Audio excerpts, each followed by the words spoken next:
Assalamualaikum warahmatullahi wabarakatuh. Kami dari kelompok Brokoli ingin mempresentasikan tentang representation of graph. Nama saya Sherly. Nama saya Elsa Syafa. Nama saya Profesor Kanaldi. Nama saya Muhammad Gibran. Selamat menyaksikan. Nah, pertama-tama saya akan menyampaikan penjelasan singkat tentang graph. Nah, graph itu dapat didefinisikan sebuah himpunan dari vertex dan himpunan edge yang memiliki hubungan. Nah, notasi matematiknya itu G sama dengan P, E, di mana G itu merupakan graph, P itu vertex, dan E itu edge-nya. Nah, ada dua macam cara buat merepresentasikan struktur data graph ini, yaitu dengan adjacency list dan adjacency matrixnya. Adjacency list itu akan menampilkan masing-masing simpul sebagai sebuah struktur data. Kalau adjacency matrixnya itu matriksnya yang terdapat simpul awal, tujuan simpul, dan juga end-nya. Nah, graph itu ada dua, direct dan indirect. Direct graph itu adalah graph yang memiliki arah. Jadi dari tiap vertex yang ada dihubungkan dengan edge yang memiliki arah dengan direpresentasikan dengan menggunakan gambar panah. Nah, di sini cara kerjanya itu dari gambar yang ada, di situ ada 7 node A, B, C, D, E, F, G, dan edge-nya ada 8, yaitu AB, AD, CB, DC, EC, FE, GF, dan GA. Nah, dari gambar di situ, kita bisa lihat ada panah-panahnya. Nah, ini tuh pada gambar tersebut kayak contoh GA itu tidak dapat dibalik jadi AB. Selanjutnya ada indirect graph. Nah, indirect graph itu kebalikan dari direct graph. Indirect graph, dia itu tidak mempunyai orientasi arah. Contohnya tuh di sini, dia tuh nggak ada panah-panahnya gitu, jadi dia cuman ada titik-titiknya aja. Nah, kalau misalnya indirect graph disebut connect jika ada jalur antara setiap pasang simpul, sedangkan yang tidak terhubung disebut disconnect.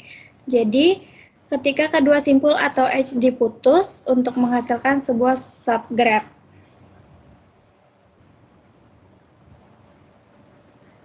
Lalu ada cara kerja indirect graph. Di sini dapat dilihat ada 4 buah vertex yang dihubungkan dengan 6 buah edge. Vertexnya itu ada 0, 1, 2, 3. Dan edge-nya ada 0, 1, 0, 2, 0, 3, 1, 2, 1, 3, dan 2, 3. Nah, di dalam indirect graph ini, dia bisa dibalik-balik karena dia tidak menunjukkan arah. Contohnya misalnya 0, 3, itu sama saja dengan 3, 0.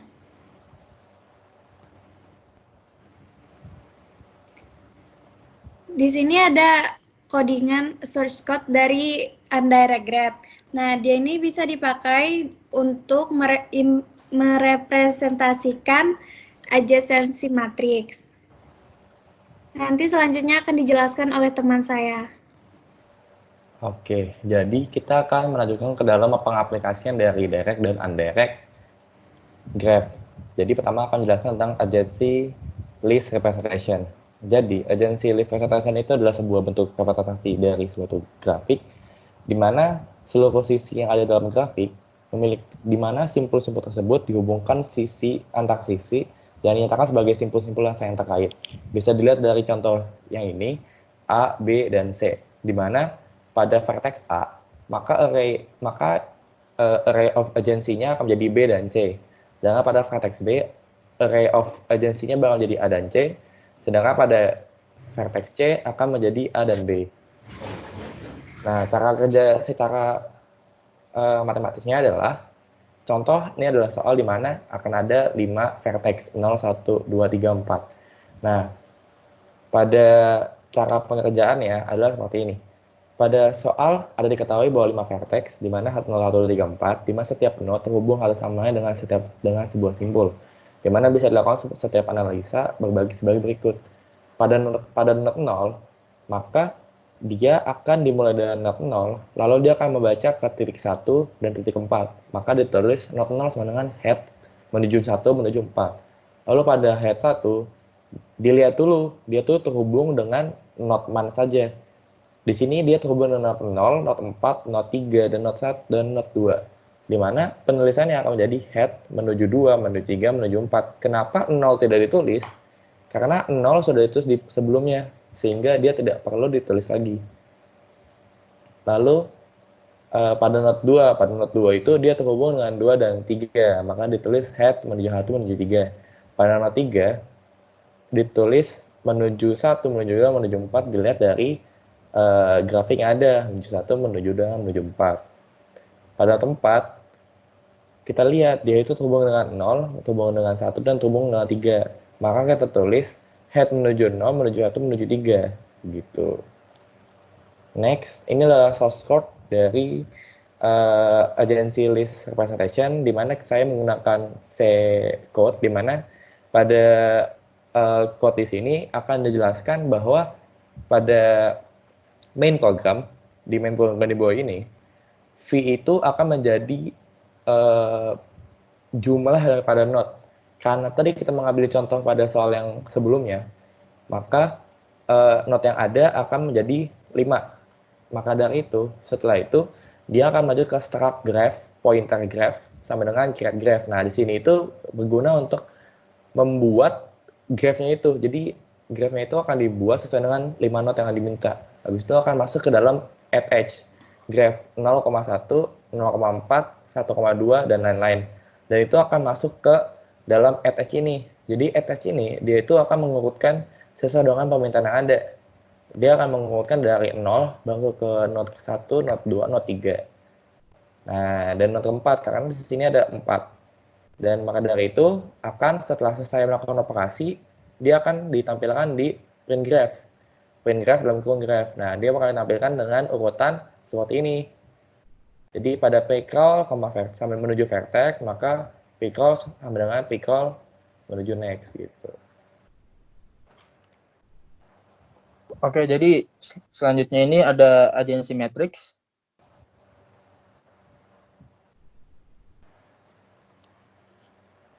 Dalam agency matrix ini merupakan implementasi dari 2 jenis graph yang sebelumnya yang sudah dijelaskan.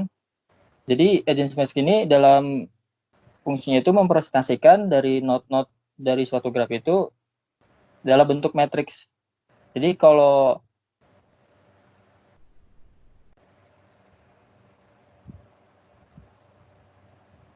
Oke. Agency matrix ini dapat direpresentasikan dengan cara membuat matriks persegi berdasarkan vertexnya berapa. Misalkan kalau terdapat vertexnya 4, maka 4 kali 4. Dan jika terdapat busur, maka akan dapat diisi dengan nilai 1. Dan jika tidak ada, maka diisi 0. Jadi ini ada contohnya, bisa dilihat pada gambar, terdapat matrix undirected, maka bisa dibuat matriksnya 4 kali 4 berdasarkan vertexnya. Lalu bisa dilihat pada busurnya. Seperti pada node A, yaitu terhubung dengan node B, node C, dan node D, maka dia memiliki 3 busur. Dan begitu juga pada node B, dia terhubung pada A dan C, dan node C terhubung pada A dan B, dan node D dia terhubung hanya pada A. Maka matriksnya itu bisa dilihat itu. Kalau dia terdapat busur, maka dia akan bernilai 1. Mungkin lebih jelasnya bisa di slide selanjutnya.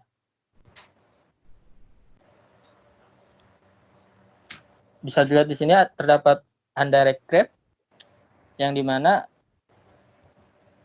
jika terdapat 3 busur dalam 2 node yang terhubung, maka itu bernilai 3, tidak hanya 1.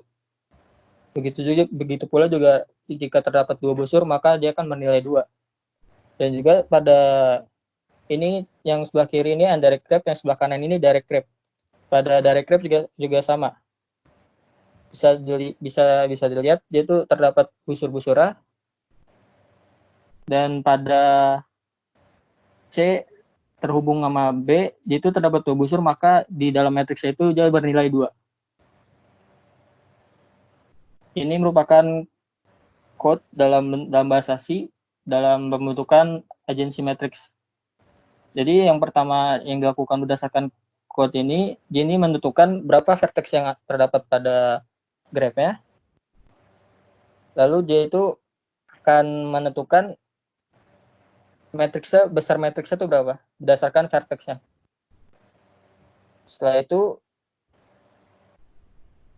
dia akan meminta input yang dimana dalam vertex tersebut berapa nilainya, misalkan pada 0 dan 1 apakah dia terdapat vertex atau tidak. Dia akan looping untuk menentukan sampai semua matriksnya terisi atau tidak ada busurnya. Setelah itu matriksnya itu akan di print berdasarkan yang telah diinput tadi. Setelah itu di sini terdapat ada fungsi triplet, yaitu untuk mencari himpunan triplet.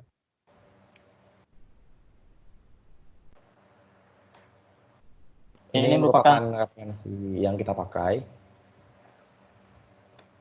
Sekian presentasi dari kami. Terima kasih.